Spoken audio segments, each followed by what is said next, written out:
Om Swastiastu, pemirsa dan umat sedharma. Pada kesempatan ini kita berjumpa kembali ya terkait dengan apa yang menjadi fenomena dan apa yang menjadi hal-hal yang perlu kita cermati dalam melaksanakan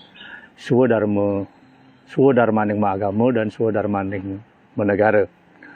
Nah, pada kesempatan ini kita tidak pungkiri lagi bahwa pada hari ini kita kenal dengan Kajang Kleon Pemelas Tali dan juga bertepatan dengan jatuhnya Watu Gunung, yaitu Watu Gunung Runtuh yang lebih sering dikenal, yaitu sebagai awal dari masuknya persiapan kita untuk menyambut Hari Raya Saraswati.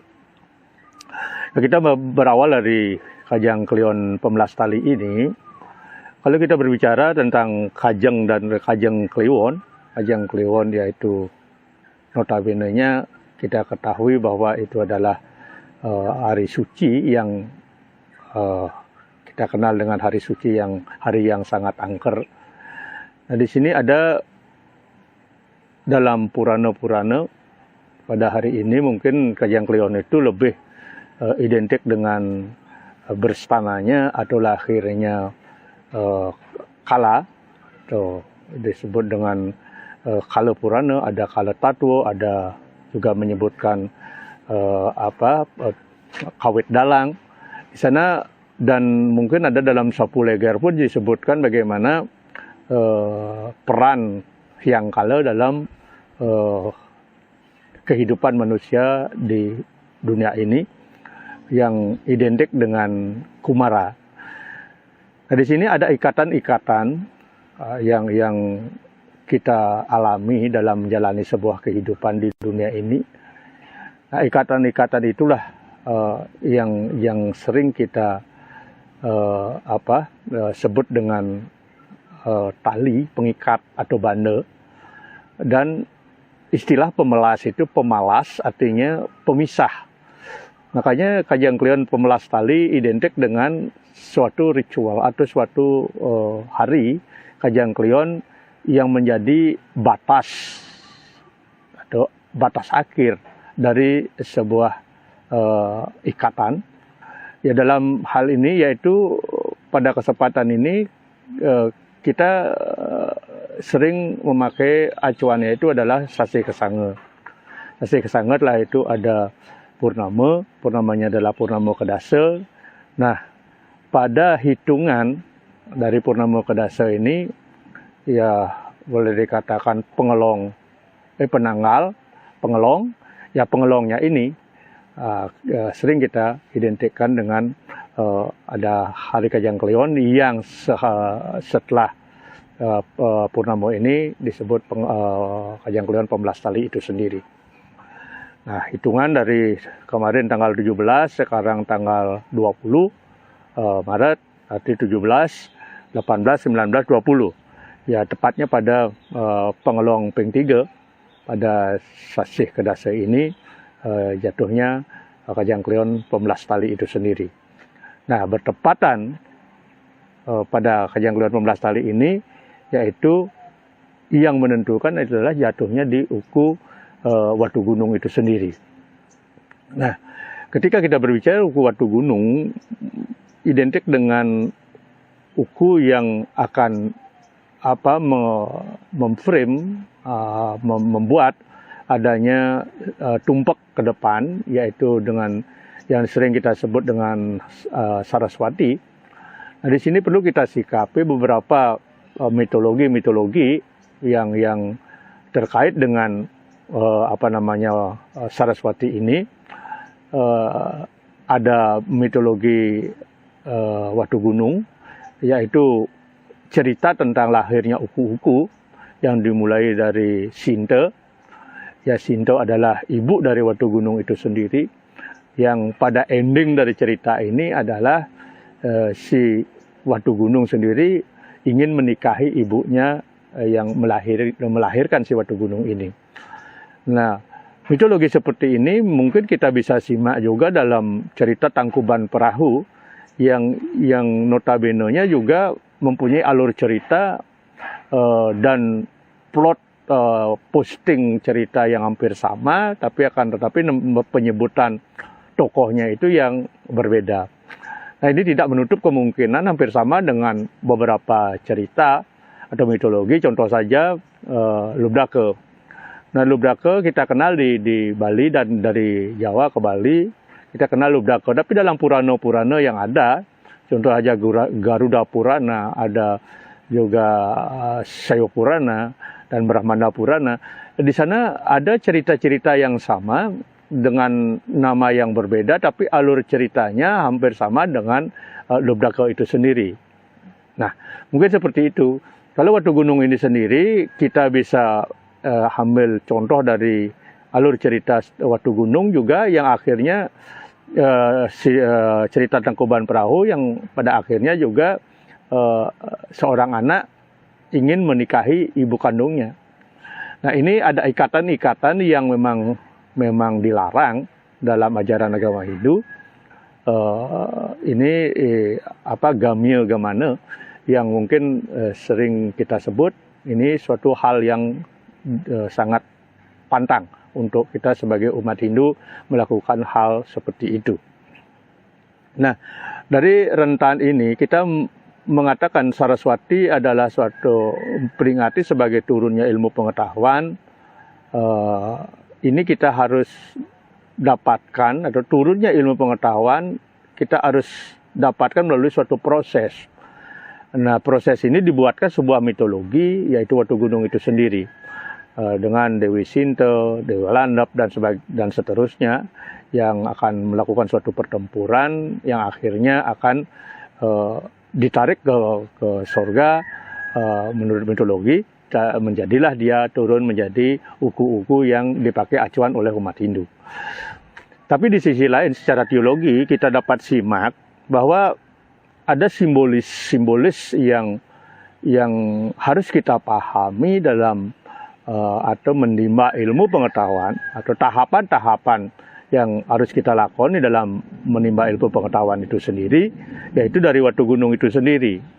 Nah, Watu Gunung kita dapat simak adalah sebuah karakteristik atau boleh menyimpulkan sebuah egoisme yang ada dalam diri. Ketika kita ingin belajar, kita harus meruntuhkan atau menurunkan egois yang kita miliki. Keegoan kita itu harus diturunkan. Nah, ketika ego itu diturunkan, ada unsur besoknya setelah Watu Gunung runtuh, ada istilahnya mepaid-paidan. Nah, ini ada mepaid-paidan, atau ada juga yang disebut sebel.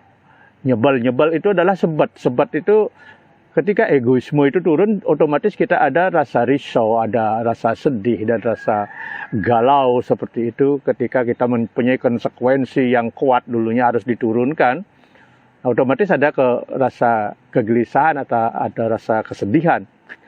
Nah, ketika ada mepaid-paidan ini adalah tarik ulur. Tarik ulur apa? Tarik ulur dalam diri kita itu antara belajar dan tidak belajar. Ini terjadi tarik ulur.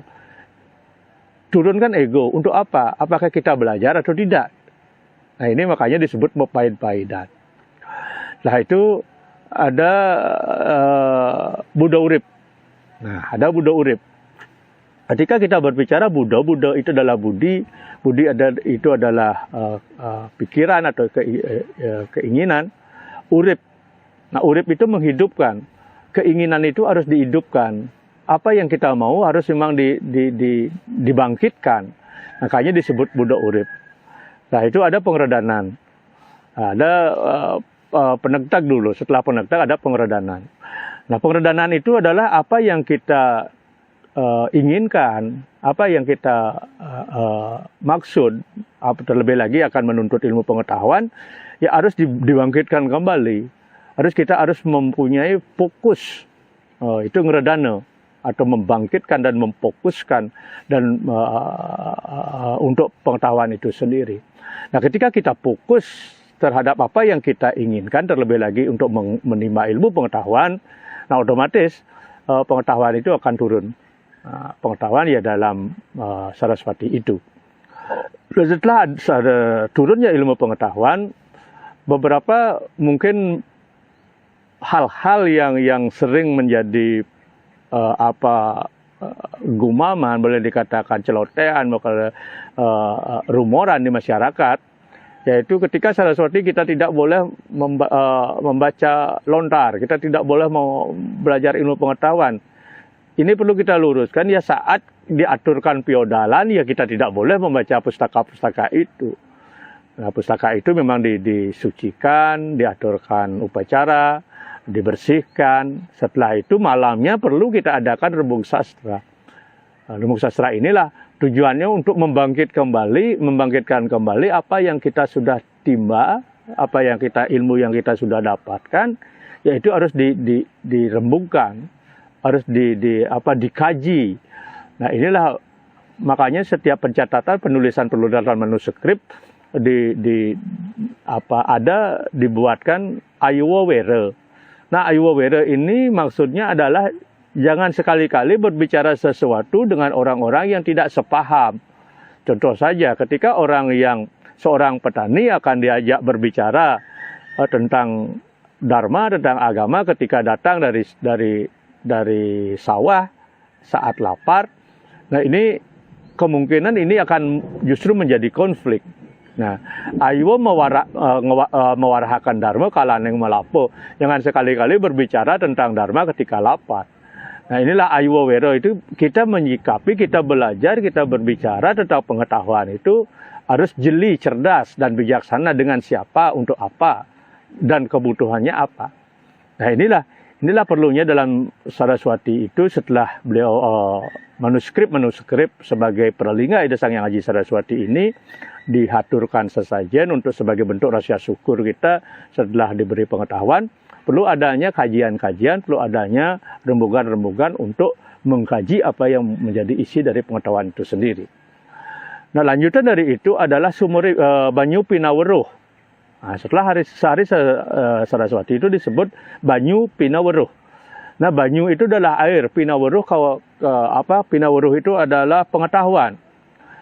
Ketika kita sudah menerima ilmu, setelah melalui rembug sastra, kita akan menerima pengetahuan itu pengetahuan itu bagaikan air, banyu Pinaweruh. Nah, pengetahuan itu bagaikan air yang selalu akan mengalir. Nah, itu. Setelah Banyu Pinaweruh, besoknya adalah Sumuriba.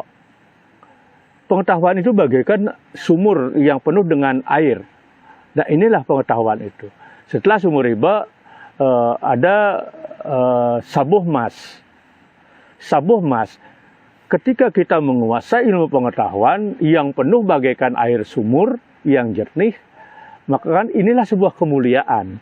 Kemuliaan itulah disebut Sabuh Mas, atau bisa juga sering dibilang sabuh itu adalah pengikat, pepetat, atau selendang. Inilah kemuliaan itu akan mengikat. Atau sabuh itu bisa dikatakan sabah itu adalah hujan emas.